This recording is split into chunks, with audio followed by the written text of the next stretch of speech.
Coming up next on Access Framingham TV, a visit to the heart of Texas with my guest, Lauren Taylor-Fernandes. Stay tuned.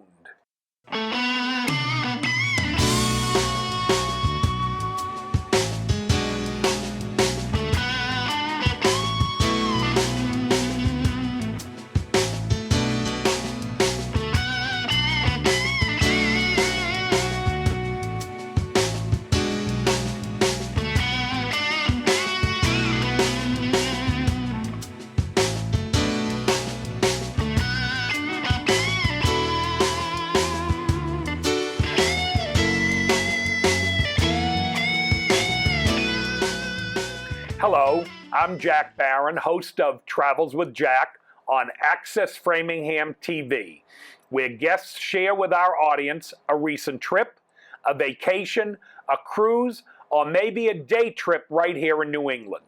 You'll see their photos and hear about the exciting places they've visited. On this month's show, my guest is Lauren Taylor-Fernandes, who recently visited family in Austin, Texas.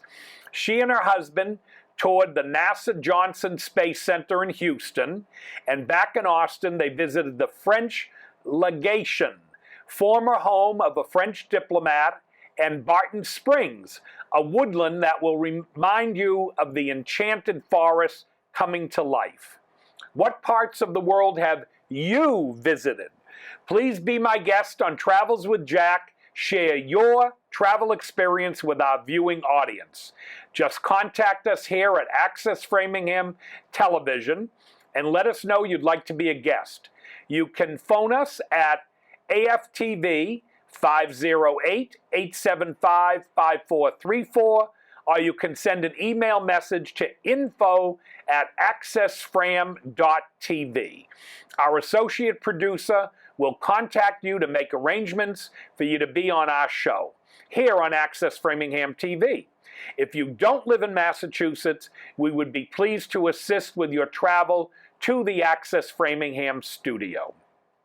And now, let me welcome Lauren Taylor-Fernandes. Hi. Hi, Lauren. Thanks for coming. Thank you. Sounds like a name from one of those movies, you know, really? Movie star. Lauren Taylor-Fernandes. Anyway, a little history for the audience. Lauren is originally from New York City and moved to Framingham as a youngster. And she currently teaches French and Spanish at Framingham State University. She has a son who lives in Austin with his wife and son Caleb. I didn't think she was old enough to have a grandson. And her husband David, who is a finance manager for the Brooks Corporation in Chelmsford. Lauren is an avid gardener, swimmer, and active in mixing her own homeopathic, therapeutic, cosmetic products, which she is planning to market to the public very soon. Lots of good luck with that. Thank you. Lauren also is teaching classes at Salem State University in Salem.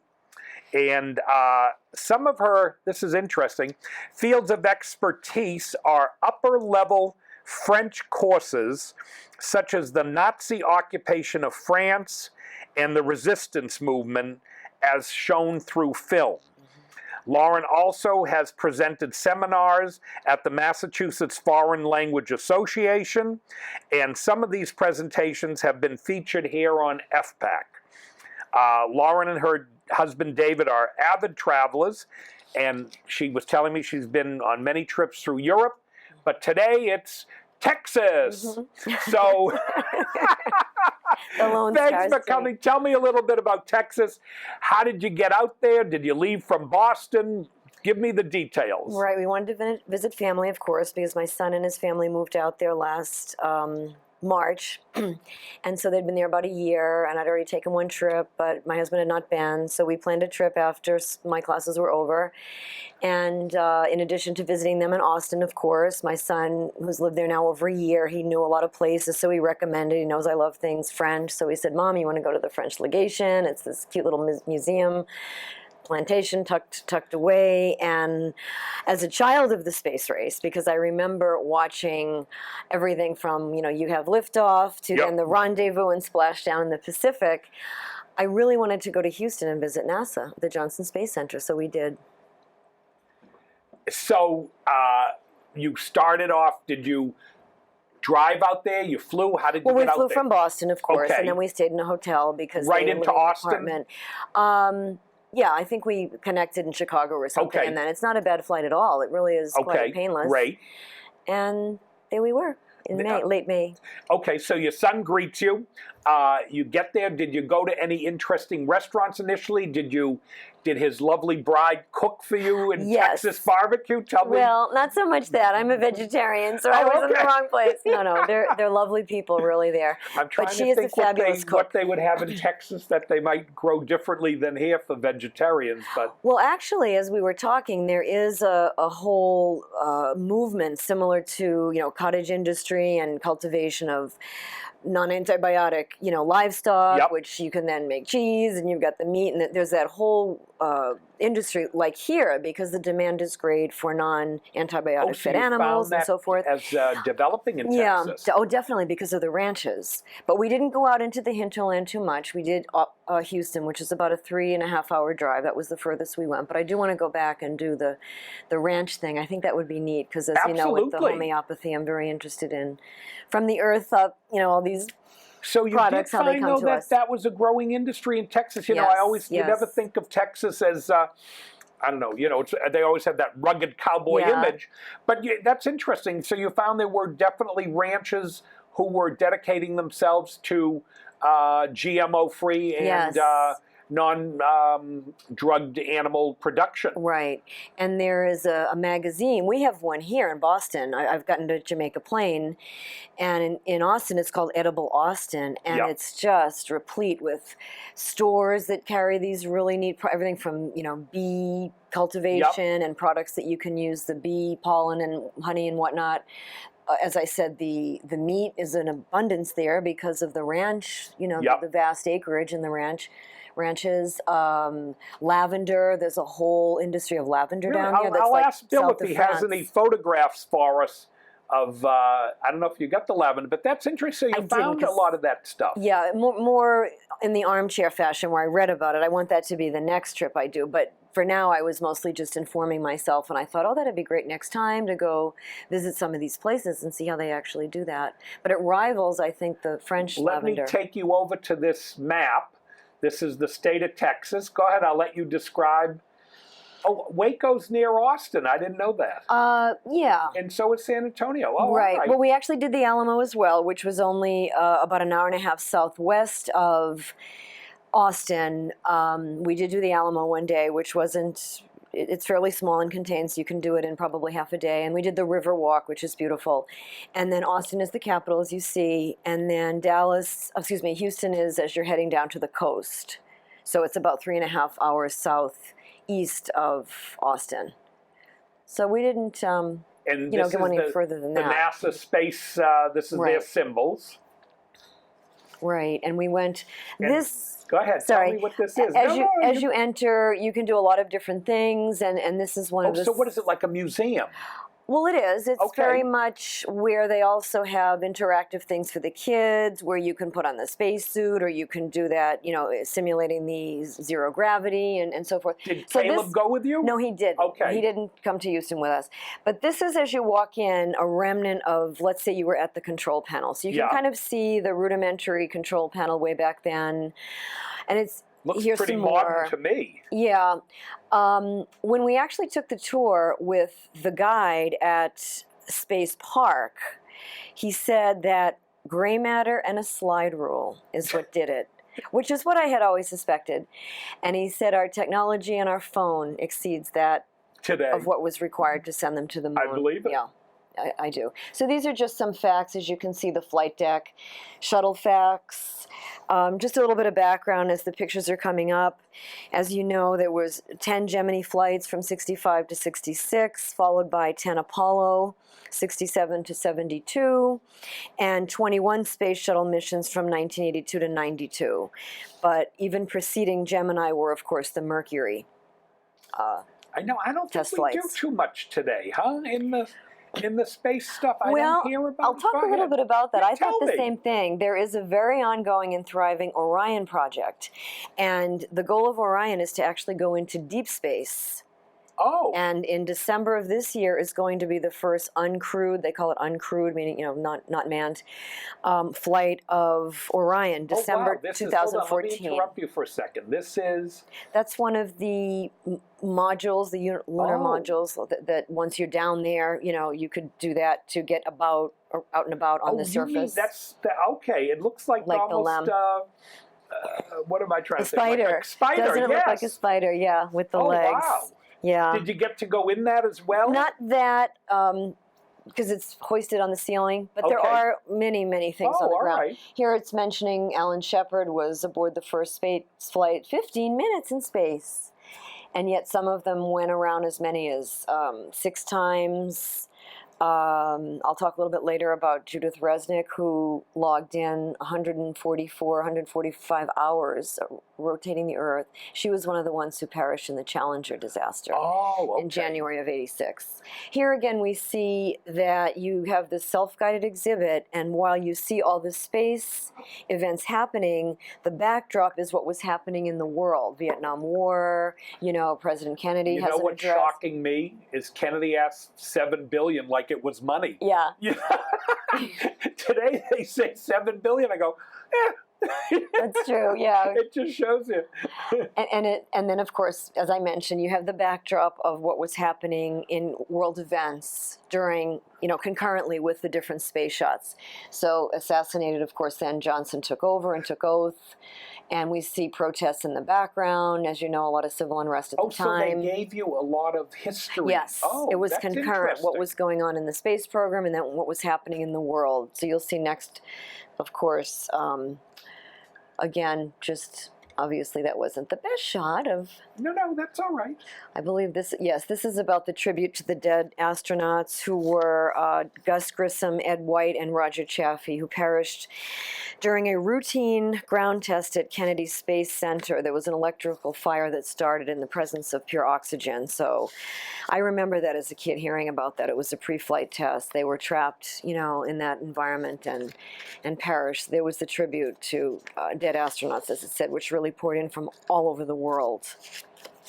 But quite a tragedy. Again, the moonwalk, small step, one small step for man, one giant leap for mankind, were the famous words really now immortalized by Neil Armstrong. So they had the shoes, all right, that the stuff? boots. Yes, it's really a very comprehensive array of things to see. Exhibits, home safe. This was, I believe, after the potential Apollo 13 Do you remember disaster. if they charged you an entrance fee? They did. As an educator, I get to use my academic, ID. But I think for the general public, it was somewhere between $15 and $20, but well worth it. I would like to go back because, as I said, we could not do all of the exhibits even that we wanted to. Well, I got a little we did a lot. in between the photos. You were talking about the current mission, Orion, I think you called it. Yes. Tell me. Yes, this is NASA's next exploration vehicle designed to launch astronauts into deep space. And apparently space, as we know it in this context, starts at about 112 miles above the Earth. So deep space, I'm not sure where that begins, but it's different, apparently. That's like lawyers, there's facts, and there's material facts. Yeah. So there's space and there's deep space. Exactly, and I guess what they've done so far, if we were to use this as a checklist, the parachutes have been tested, the heat shield, which as we know is of primo importance, and this would allow astronauts to travel further than ever before and provide emergency abort capability, sustain the crew during space travel, and provide safe re-entry. There's a whole science in itself to re-entry, of course, because of the Earth's atmosphere. You have to get it just right, as it was explained to us. If you hit it at the wrong angle, it could be like hitting a wall, like a hard object, and you proceed to just bounce off it and you're gone out into outer space. Oh my goodness. You don't have many tries. Or it could be like a stone on a pond, or you could perish because, if everything is not in order. So the first test flight will be called... Now let me see if Bill has any other photos of the museum there. Right, there should be... Quite a few, actually. There we go. Right there. This again is behind glass. They try to simulate what it looked like. It's very dark, minimal recessed lighting, so that you really feel for that. You get the feel of the darkness. Oh, look at that! I've seen that before. And of course, as we know, because of the rotation, and you're at such high speeds, apparently they only have 45 minutes of light and 45 minutes of darkness. This is a constant cycle during which to work. You're kidding? Yeah. So that's it. And so, if anybody saw the movie Gravity with Sandra Bullock, maybe that gives us a little bit of a glimpse from a safe perspective, though, in our seats. This again is showing it above the surface of the Earth. The thing you saw earlier that you said looked like the spider, I believe. Yeah, I did. And a lot of vehicles, many vehicles necessary, of course. These are great photos you took. Thank you. You didn't. This is okay. him. This is Eugene Cernan. He does the narration constantly. There's an exhibit where he's narrating his voice, and there's another one we went into the Space Park where there's a quote on the wall of his, and he says, "That's my footprint. Measure it. It's my shoe size." But he apparently was part of the mission that when they splashed down was only 769 yards from the Navy recovery ship, which was to date the most accurate landing. Whereas poor Scott Carpenter on May 24th of 1962 on Mercury 7 was floating for 3 hours on a raft in the Caribbean waiting to be picked up. I bet that was a lot scarier than the actual flight, don't you? And it was a 250-mile overshot of his splashdown target area. So now this is what? Is this one of the engines? Yes, this is more, and I'm not an electrical engineer. I sure was interested in this, but don't have the training to intelligently talk about all the Neither guts do I, of that. so we'll just say it's an engine. Right. A lot of pieces behind glass, and this, So I have great admiration. Fuel cell, okay. Right, and as you know, a lot of the, like the one that burned up, the Challenger, the solid rocket boosters actually caught fire, and so quite flammable, quite dangerous. But as we said, brain power, gray matter, and a slide rule in many cases was what did this. This is a picture of the Soyuz, the Russian astronauts, and the rendezvous with the American astronaut. I don't remember exactly. In the subtext is their name, but I confess I do not remember. But they were very happy. One of them upside down, as you see, and an interesting example of transcending the political stuff to collaborate on a project. Another spacesuit. This must have been the name of the astronaut, because of course you have your name on your suit. This is an ejector looks seat. Looks like the Jetsons, doesn't it? This is an ejector seat, and I took this picture because the description was very interesting. Apparently one of the astronauts did research into the ejector seats that were used by World War II pilots. Okay. And because they were able to jettison out and they survived, whereas their crew did not, the psychological repercussion of that was very, very serious. And they decided not to anymore enlist the jettison. So technology. You're saying what? They cannot eject themselves? I don't believe so. Or there was a certain astronaut who, I have my note here. Maybe I can find it. That's all right. Don't worry. He felt that it was. Ejection this seat. is it, right? During Okay. the first 4 shuttle flights, Space Shuttle Columbia was equipped with a pair of ejection seats, right? One for commander, one for pilot. But the decision to remove the 2 bang seats was based on studies of World War II bombers who were able to eject while the rest of the crew was left behind. See. And so psychologically this was devastating because they felt that, survivor's guilt. They survived and their crew did not. So I thought that was something was very interesting. This again is showing the zero gravity. This little mannequin here constantly rotates, and we're such, we're so defined by gravity and us Earthlings. It was very odd to see this. Is this like where they sit or something? Well, he's moving constantly. We were able to capture it, but he's constantly moving. You're able to enter this and look at where they have the anti-gravity, and so. I'm not sure how we were able to be so close, and yet we were firmly rooted on the ground. Look at this. This is another. Looks like a robot. Perhaps this is a probe. Oh, okay, it is a robot. And yeah, So this would be probing on the surface of the Right. planet and right. picking up rocks and things like that. Exactly. And they certainly did do. This is again just showing a mock-up kind of the idea of the size, perhaps relative to the blue planet, as it is called. The astronauts called it the blue planet or the jewel in space because it looks so different than any other heavenly bodies. It really does. It's made for life, as we can see. Here's another suit. A little bit of glare there. I hope not for too many of our viewers. Okay, this, apparently he orbited more than anyone else, as it says here. Gemini, he was the first person in history to fly in space 6 times. During his legendary career as an astronaut, Young has traveled more than 8 million miles in space, orbited the Earth 253 times, and journeyed twice to the moon. And he and Gus Grissom were on the one of the Gemini flights, but as we know, Grissom is one of the ones who perished in the fire. Galileo, another vehicle. You know, why do I remember that name, the Galileo? Yeah. This is right there in a permanent exhibit as you enter the compound, the NASA Space Center. And there's, another view of it. USS Enterprise. So we get a feel for the size of it. It's quite large. Yeah. And again, was this whole museum pretty big? Were you surprised? Yes, huge. And then we took a tour of Rocket Park. You can go outside, wait for the shuttle, and that's about an hour and a half where we learned about the Orion. We're actually able to stand upstairs from an observation deck behind glass and watch the robotics. They're actually actively working on it. There's the what do they call that? A pool where they train with a suit, 300 pounds. Now, this is the room where they control is this the control room? Right. This was, again, no longer... That looks like you always see in the movies, or TV. This was similar to what they used in the Tom Hanks, Ron Howard production. Yep. But apparently Tom Hanks visited, Ron Howard did too, and they then made a replica on the set in Hollywood. But they used this as an example. This is also like all the James Bond movies, where they're... you have the, T-minus whatever, that it intercepts the...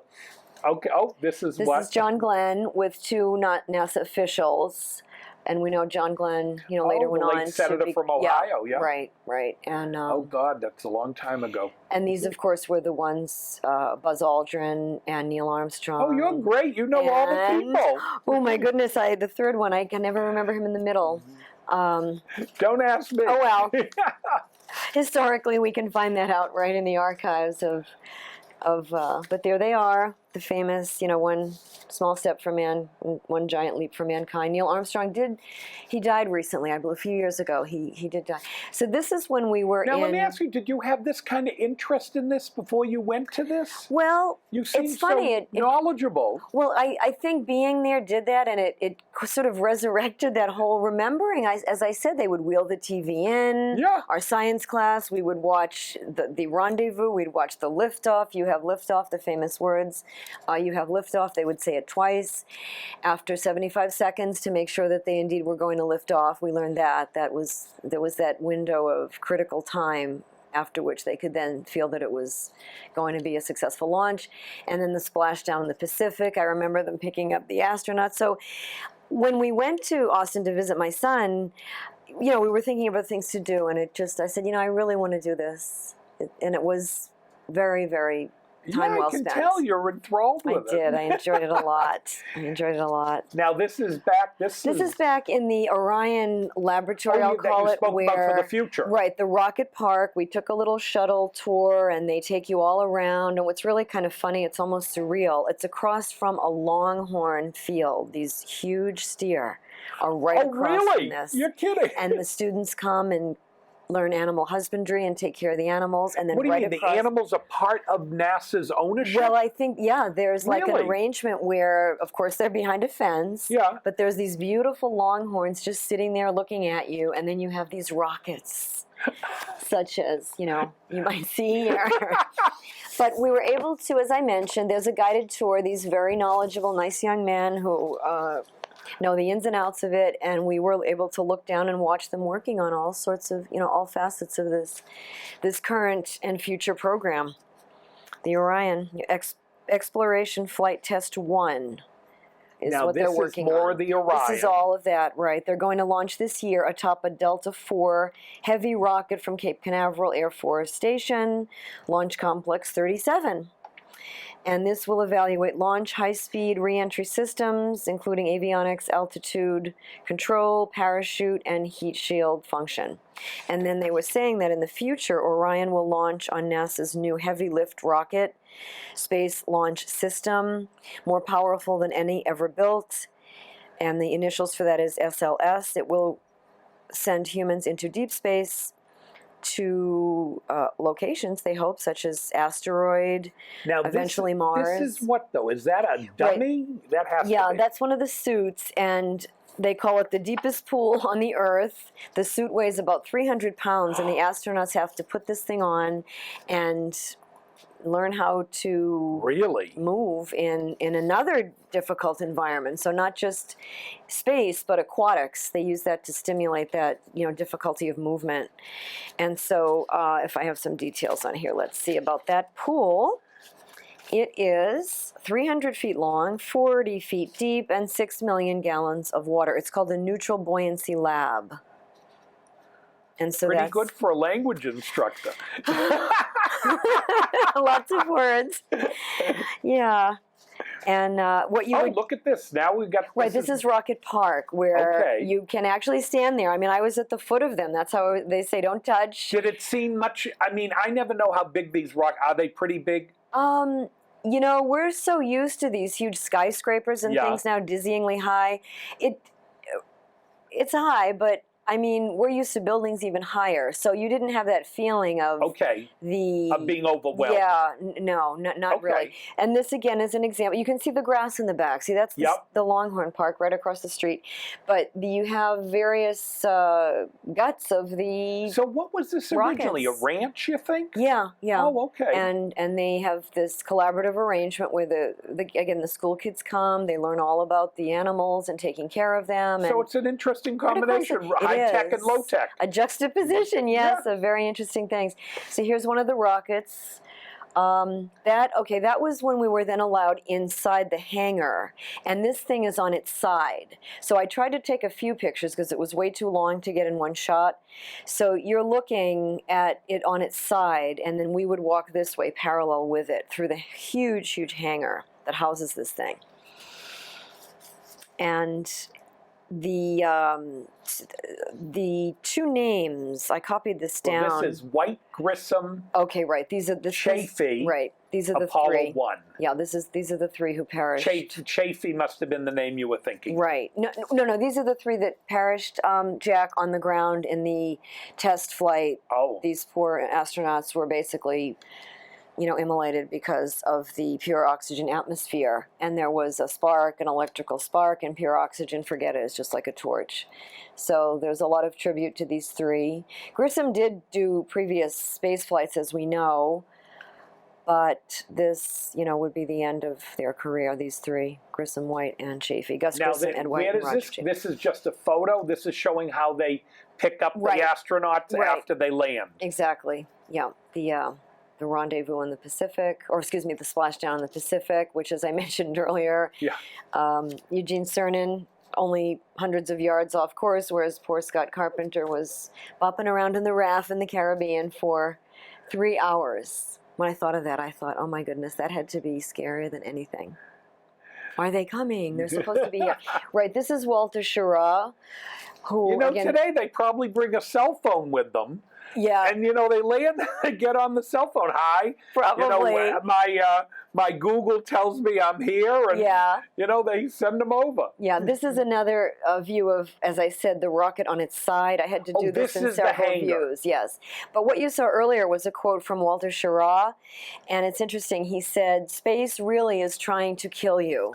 It's blisteringly hot, or it's subarctic cold, and you have to work in these conditions. So they really, really learn endurance under, physically challenging conditions.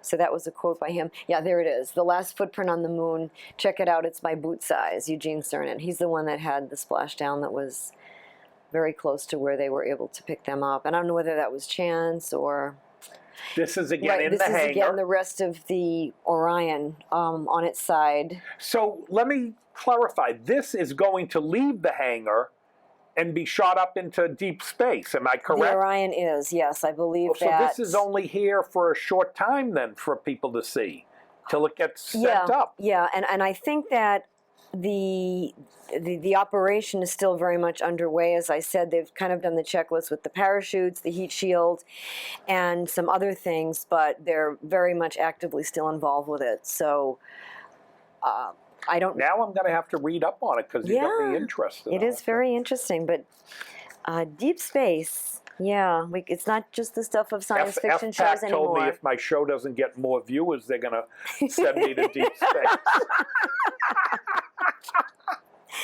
But they were saying too that the next generation of these flights will take them to destinations beyond what's called the low Earth orbit, and thus outside of the Earth's protective shield. You know, the magnetic field of the Earth's atmosphere. So that in itself is a challenge. Here again, we see the two, the Slayton and the Russian cosmonaut of the Apollo-Soyuz collaboration.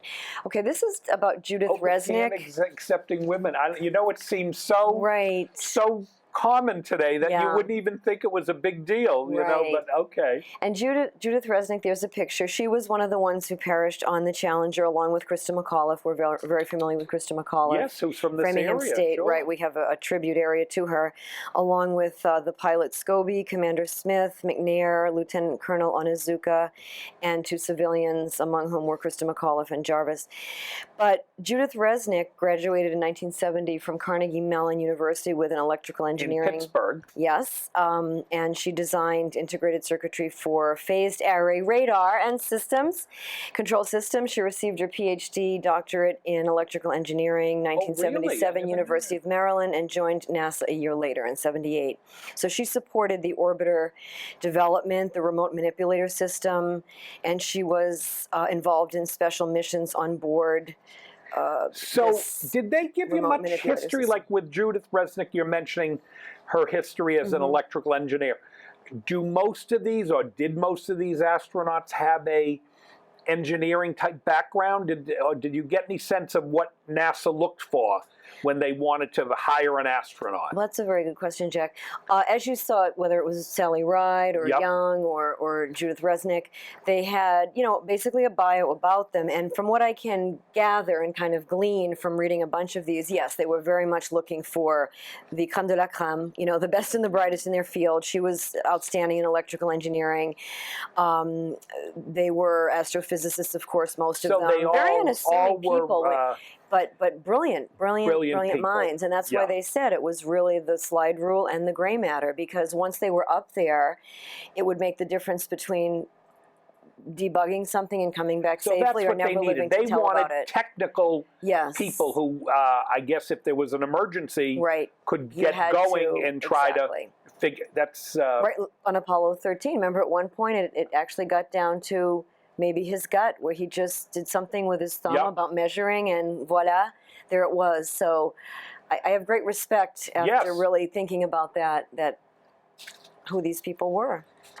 Now this is a special they have all kinds of patches of there was like an alum board of the alumni of those who have ever flown, and so I took a picture of that, of course, because of local interest with Krista McAuliffe, but also because this was a tragedy really that was worldwide televised. Absolutely. We really know about it. Was January 28th, 1986, I believe, and I know we all know exactly where we were.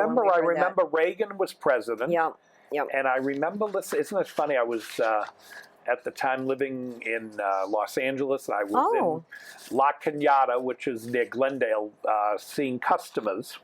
I'm always seeing customers. And I remember listening to Reagan. I said, oh my God, look what happened. It was such a shock, because we really, you know, for people who are watching who are younger than me, which is easy to be,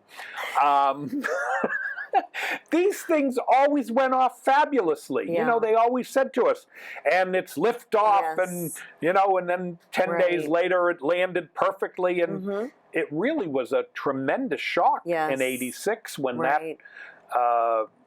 catastrophe happened. That's right. And then Columbia later as well. I think it was, 2002? You know, we take things Something too like often that, for granted Definitely. that it's just going to go wonderfully. Right. And these things are somewhat complicated. Okay, we're Right. back to the map of Texas. Okay, so you see Houston relative to Austin. Yep. Austin is the capital. We were in Houston, not NASA Space Center, which is called Johnson Space Center. And voila, there you have it. Texas is huge. We're going to be talking a little bit about the French legation, and France could fit inside Texas, in fact. It's Here huge. it is, the French Legation Museum. Yes. Okay, a little bit of background. This was set up, it's a plantation, and it was the site of a French chargé d'affaires, an attaché of the French government. His name was I like the accent. Well, I teach it. I better have it. I know. That was terrific. His name was Alphonse Dubois de Saligny, and he lived next door to a Texas rancher named Richard Bullock. By the way, Sandra Bullock does live there, and we toured the area where she is supposed to live. And apparently, Mr. Bullock had a bunch of pigs, and the pigs broke through the fence. This is what was purported to happen. Broke into Monsieur Dubois de Saligny, and ate linens, ate papers, destroyed the house. Okay. He was outraged. He made this a cause célèbre, was threatening to take the government to court, and so on and so forth. And it became known as the Pig War. History between this Alphonse Dubois de Saligny. I believe there's a picture of him a little bit later. And this rancher, this was 1841. Oh, this is when it was? Yeah. Oh, my goodness. And the plantation remains to this day. It's beautiful, as you'll see. 1841. And it's funny because it's on the side street. You would never know it existed. As I said, my son told me about it. Was Texas a state? I mean, a part of the Union in 1841? It must have been. Yes, it was. And the French presence, though, was way back, I learned, in the 1600s. Sure. They were, in New Orleans and everything. Right. Involved in the Revolution. But I don't know exactly. I mean, I should have probably checked that. Right. This is a little bit about the legation. Again, 1841, the home of Alphonse Dubois de Saligny, chargé d'affaires for Louis Philippe of France. And he lived here from 1841 to 2. Public. And the Bayou style, again, it's very charming, and it's on a little side street. My son, if he hadn't told me about it, I might not have been able to find it, because it's one street over, and then you have a major highway, but it's tucked away in this beautiful side street. And here's some of the trees. They have these beautiful trees that I've also seen when I went to Provence in southern France, where the climate is similar. They're called platanes. Yeah, they're beautiful, very smooth bark. These are some sculptures. This is a Native American and another one, and they're in bronze. So you have in this plantation garden area, strategically placed in here and there, these sculptures. So in addition to the garden, this is an Eeyore. This is a bronze Eeyore statue. And I think there's there we go, Bob Coffee. Oh, I read it. I thought it said bad coffee. Yeah. So this is Eeyore, and he gives his little address there if anybody's interested, a little plug.com. He has his own. This is called the Pétanque Tower. If anyone's familiar, our French-speaking audience, the French have something called lawn bowling in English, but it's called la pétanque. And there are these metal balls, and you roll them, and it's lawn bowling. Oh. But there you have it. So it's a tower of the pétanque balls. So it's neat. It just sort of sits there like surreal. And there you see the city from outside the gate.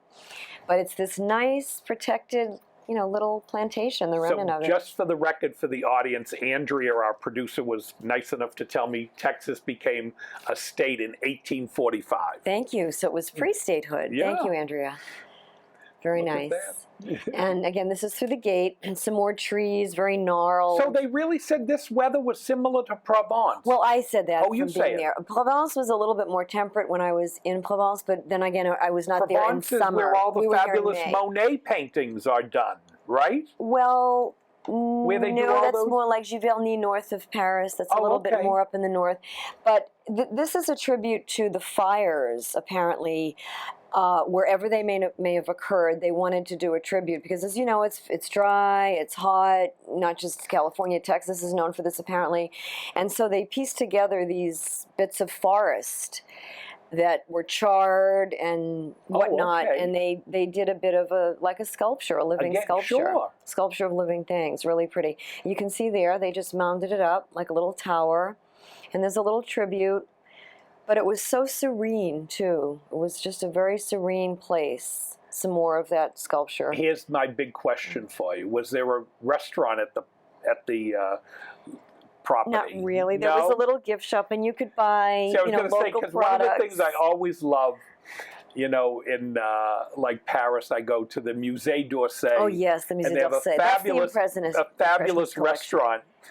Very inexpensive. Yeah. And I always, grab my wife. I said, "Come on, we're going there for lunch." And it is get beautiful. these big fancy Yes. chandeliers and everything, and it's very reasonably priced. So that's why my question immediately was, "Oh, a French museum?" I says, "Maybe they've got a good restaurant." No, because it's so. If I leave There's your wood statues right, again. and if I leave the viewer with any notion, as you can see here, you're not even seeing people. It was very quiet. It's very contemplative. Whereas the Orsay, one of the major attractions, that was a former train station, by the way, which you probably know, the Musée d'Orsay. Here we have a tribute to a longhorn, and those horns are very long. And there he sits. Can't have a statue in Texas that doesn't include a longhorn. Here we go. And again, I think this is that same man, Bob Coffey. But it's, the kids, and it's doable. It's not, we were there just an hour and a half. There you have the office and gift shop. You can go in. But it says, Bienvenue au Musée de la Légation Française, which in English is Welcome to the Legation Museum. And these are this must be the inside original. Dubois, right? Yep. This is Alphonse Dubois de Saligny. He looked like a French diplomat. And he got on his high horse, no pun intended, lots of horses in Texas, and he was indignant, and he was causing this, as I said, this cause célèbre about being so offended that the animals were let loose and demanding compensation, and he was threatening to break down diplomatic relations because at the time, apparently, there were negotiations with France over the collaboration, Franco-American relations, and so forth at the time. Which you would always have with foreign nations. Right, because if you think about it, 1789, their revolution, which introduced then a republic, and there was a lot of communication with our own states, people at the time. I think France is still continuing their revolution. In some sectors, I don't think they've quite come to a conclusion yet in it. Yeah. There's that spirit, they love to strike. As a friend of mine who is French said, he says, they view that as their birthright. But anyway, it was resolved happily, Mr. Bullock and Monsieur Dubois de Saligny, and he occupied the area, as you see there on the plaque, for only 1 year. So happily, it did not alter the policy of France toward the young republic. Oh, okay. So they resolved it. Oh, this is you. Oh, this is me at the end. I did this really for Caleb because I'll send my son pictures and say, show him Nana, I'm Nana. There's Edible Austin that I was telling you about, Jack. This is a wonderful magazine that goes into all of the products on the ranches, what they're doing with cottage industry, with various things that are grown. You were also telling me that I thought was interesting that Texas was the 10th largest economy in the world by itself. My mother actually shared that with me. I owe that to my mother, that statistic. That's all right. I thought that was interesting. Yeah, she said, "Oh, Danny moved to a good place. It's thriving. Thriving economy." Yes. As we speak today, I don't know when the show will go on, but we're in the midst of this immigration crisis. And Texas is very big in the headlines. That's true. With trying to determine how they're going to resolve, the immigration crisis. That is true. Right. Very much in the news. The border. Before they were battling the Frenchmen. Right. Now, so I guess Texas has a long history of immigration issues. It does. It does. Yeah. And that European connection too. As if things in France keep going like they're going, I'm telling you, they're going to be coming in over our borders. Seceding. But as you know, Texas was once a Mexican territory, so there's that resurgence. Now, Barton Springs. Yes. Tell me about Barton Springs. Barton Springs, wonderful place. We're going to see some pictures there. It's a preserve of, we did in the introduction, it reminds me of the enchanted woodland come to life. These huge roots, gnarled. Oh, I see. Around. Juniors are 12 and 11-year-olds. I was going to say, what's the difference between children and juniors? Yeah. Juniors, 12 and 11. That's my husband in the background who didn't want to be there, but this was part of where we entered, and it's terrace. There's this terrace rock, very prehistoric looking as well. It does look. And you're going to see some of the trees in a minute that look like, as I said, any minute they could just come to life. This is sort of the remnant of This is all natural, not man-made? Yes, this is natural in Barton Springs. Really? It looks like bricks. Yeah. It is a really beautiful place, and Now, this is where? Outside of Austin? this is in Austin, in but Austin. you are heading out. It's off the Okay, highway. but Oh, there you the see general beautiful- Austin area. Yeah, there you see the roots. It's amazing. This tree does not topple, Yep. but they're intertwined in among the rocks, so they have this symbiosis, I guess. The rocks and the roots help each other out there. And doesn't it look like the enchanted forest? There we go again, like tentacles almost. Yes. But these are the roots to the trees. And there's a natural springs, and the day we were Oh, there, so they have unfortunately, the plenty pool of was water in this closed. area. Yes, they have a pool, but the pool was closed because they had flooding just before this. So And they the were pool is what, cleaning from up. the springs water? Yes, yes. Oh, so it's a therapeutic bath. Probably is, Probably, yeah. actually. Yeah, it's fed by These natural the river. springs. And at the time that we were there, as I mentioned, they had some overflow, and so they were damming it up and cleaning all the brush that had gotten in there, because you can't have people, swimming in that. And right, and it's in the area of this part of Austin. Wait, let me interrupt you for 1 second. sure. You can see your books. Lauren had brought some books. Oh, yes. And I'm just going to give her a chance to show these. These are available. Go ahead, give Well, your school a plug. My office, I say, is located in the happiest place on campus, which is the curriculum library in the Whittemore Library atop the campus, the highest point At of the Framingham campus. State University. Framingham State University. And the other day when I was there after my morning class, there was a card outside, a huge amount of books, and it said, help yourself, free.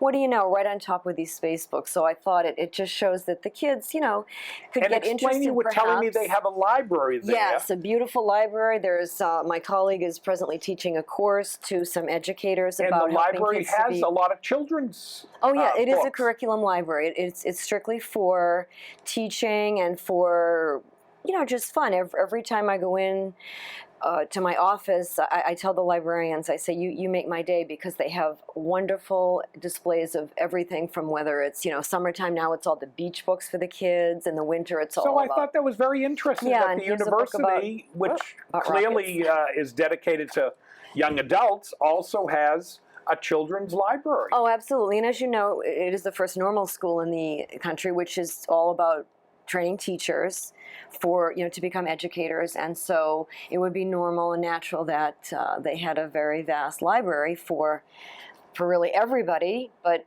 specifically, as I mentioned, my office is right near the children's collection. And so I help myself See, to a we few of found these. time to get those in. Yeah, definitely.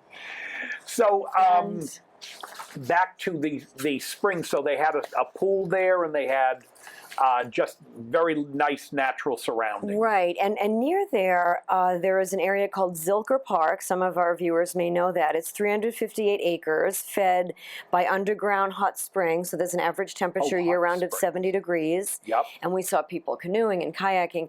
Austin itself is built around the Lady Bird Lake, it's called, named after Lady Bird Johnson, the Oh, wife of okay. President Yes. former President Johnson. And so you can Who, do by the way, was kayaking and I think she was very active in raising roses. yes. I think she was a very much of a horticulturist. Well, yes, in Zilker Park, there's the Zilker Botanical Gardens. Oh, And okay. in there, among other things, you have, the Rose Garden. But and apparently, there's a little factoid I found interesting. Again, back to Barton Springs for just a minute, there is a huge pool, not very deep, which is good because the kids can play down, this end.